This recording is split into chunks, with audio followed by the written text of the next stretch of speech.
មកកាន់ការមួយដែលនៅមួយឆ្ងាយពីឆ្នេរកាបនៃប្រទេសកម្ពុជាដែលប្រជាជនកម្ពុជាឲ្យឈ្មោះថាកោះត្រល់សួស្តីខ្ញុំសាឡូវីដំណើរកម្សាន្តទៅកោះត្រល់បើក្បាលដំបងអត់មានអីទេគឺ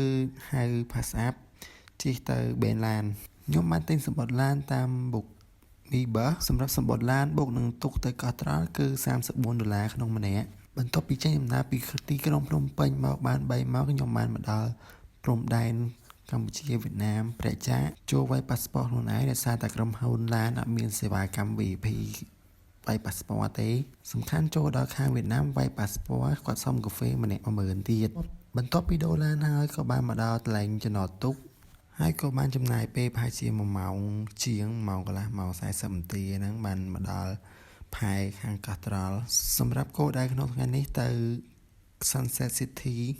កន្លែងទីក្រុងមួយដែលគេទិញសបុតជិះកត្រកខ្សែកាបឆ្លងសមុទ្រហ្នឹងបន្ទាប់ពីធ្វើដំណើរជិះទូកអស់ប្រហែលជា1ម៉ោងជាងបានមកដល់ផែខាង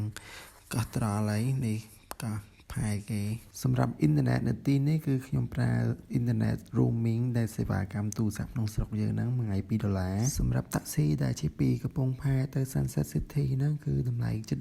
$15នៅនេះមាន Grab អាចហៅ Grab បាន App ដែលយើងប្រើនៅស្រុកខ្មែររាល់ថ្ងៃនេះគឺ view room ដែលខ្ញុំបានកក់នៅថ្ងៃទៅកោះត្រល់ហ្នឹង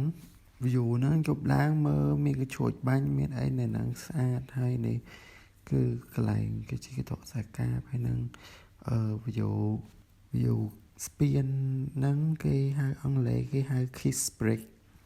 ហើយអាមូនេះអាហ្នឹងកន្លែងគេ show កន្លែងហ្នឹងឈ្មោះថា Kiss Odyssey Theater ហើយល្ងាចឡើងគេមាន show មានអីទិញសបុតចូលមកបន្ទាប់ពី check in នៅមុនទឹកហើយក៏បានចុះមកក្រោមដើម្បីដើរមើលខាងក្រោមហ្នឹងមានអីខ្លះហ្នឹងជិះទៅបានជិះកត្រកខ្សែកាបហ្នឹងដោយសារមកខដល់នេះខ្ទង់ម៉ោង3ហើយក៏បន្តដើរមកមើលឆ្នេរសមុទ្រគេមើលស្ពានមកក៏បានដើរមកដល់កន្លែង Starbucks ហើយមកដល់នេះមុខនេះមានហាងសាច់អាំងកូរ៉េមួយក៏បាន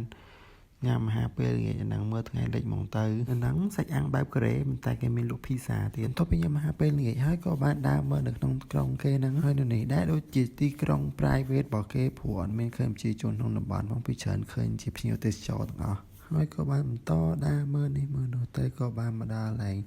Kiss Odyssey Theater ហ្នឹងគេមានលក់សបុតដើម្បីចូលទៅមើល show នេះបែប show បែបនេះតែលើកហ្នឹងខ្ញុំអត់បានចូលមើលផ្ទាល់ទេជពាក់សិនចាំទៅលេងលើក្រោយចាំទៅគេត្រកហើយនឹងមើល show គេហ្នឹងហើយនៅហ្នឹងគេមានសេវាកម្មជិះទូកមើលផ្កាថ្មឲ្យមុតទឹកលេងផងដែរវីដេអូទៅលេងកោះត្រល់ថ្ងៃទី1នៅ Sunset City មានតែប៉ុណ្្នឹងទេ